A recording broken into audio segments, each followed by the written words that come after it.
Hello and welcome to Dukascopy TV. I'm Andrew Saks-McLeod, Chief Executive Officer of Finance Feeds. And today, here in Geneva, Switzerland, I'm joined by Bart Burggraaf. Hi, Bart. Hey, Andrew.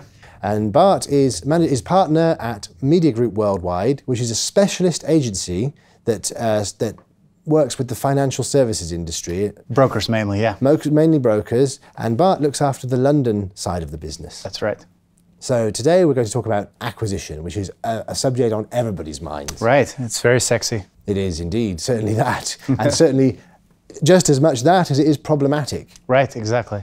It causes a lot of problems because, first of all, acquisition is probably the #1 expense on every brokerage company's. It is, and it's wasteful as well in some cases. Well, right, exactly. Spending a lot of money on getting in new traders is just part of the business. It's necessary. But there are brokerages that, especially small brokerages, that do ridiculous things like sponsoring a football club. I really want to talk to you about that, because that is something which there's a lot of, let's call it discourse rather than noise, about this kind of thing that's going on in the business at the moment. I get asked regularly by many even prime brokerage companies that are selling their services into those smaller companies. Right. Which marketing director signed off the authorization that a small company like that would sponsor a soccer team or something that no one's ever heard of, and it's totally offline? Ridiculous, right? Well, I guess it's something that the CEOs feel really good about, to be able to brag to their rich friends. That Probably. Yeah. So, you know, this is one aspect of it. The other is just, what can we do? What can we do to make a splash and to seem legitimate? Well, there are many better ways, but if you're the type of guy that sees another brokerage there and goes like, why aren't we there? And this must be working for them, then, you know, they do that sort of thing. Yeah, I mean, you do not think it's an old-fashioned way, and also it has a limited audience, because it's not like an online, even that is less effective now as it used to be. But if you sponsor I don't know anything about sport, I'm not going to watch a football match. Therefore, I would never know that that company exists. And they've spent a fortune on a very static advertisement that stays in one place, that is not relevant to the business whatsoever. And it's attracting an audience that's gone to watch a sport match that's also never heard of this company because it's a small company. Surely this is, you know, it's like really a worthless exercise. Well, to be fair though, a lot of these sponsorships are done in the shape of, you can just use the graphics, use the logo in your marketing. It's not necessarily to get in front of the audience that is watching these sports matches. It's really just to associate a trusted brand with your trusted brand. My argument is just that while that's absolutely fine for larger brokers, IG, Saxo Bank, FXCM, that's a different matter. Perfectly fine. So for smaller brokerages, there are so many better ways to spend your money. There are. Not the least of which is just actually having a better product, a better offering, having a better brand, doing live events, like maybe having lower spreads, or you know. Live events is interesting. I remember, this is a thing, I remember going back a year or so ago, a very good guy who's got a lot of experience in the traditional financial sector, but moved into the electronic business afterwards, went to work at City Index in London, Israeli guy.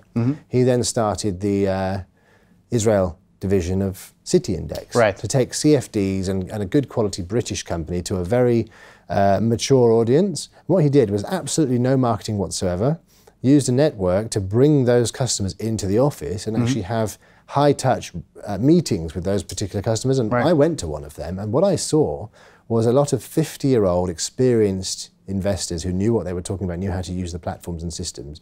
And there was, I asked the CEO about how this works out. He said, expensive to start up, but no retention costs whatsoever. Very loyal customers indeed. Well, so I think this works for a certain company, a certain strategy in certain markets. Israel is a good example. Singapore is another. Switzerland is a bit higher touch than other markets. Yes, it is. Yeah. In a country like the US, that's just not possible. No, it's not. That's and the other thing is, if your target audience, like a Plus 500, like even FXCM or other such company, is a little bit on the lower end of the market, then it's really not worth it to meet every single potential and also trader. they are spreading across the FXCM, good example, very large company, and what they did was cast the net wide. They took out a lot of the affiliate network and just used really website affiliation, and then got lots of small customers, so the risk was low. If you have no renewal of a customer account, it's not a big deal. If you have a no renewal of a customer account and you are doing a high touch model, that's a very big dent in the company's profits. Well, I think in every company, and FXCM is not going to be an exception to that, there's 80% of the customers that make 20% of their revenue and the other way around. That's right. So there's always a small group of traders that brokers have in their company that bring the majority of value.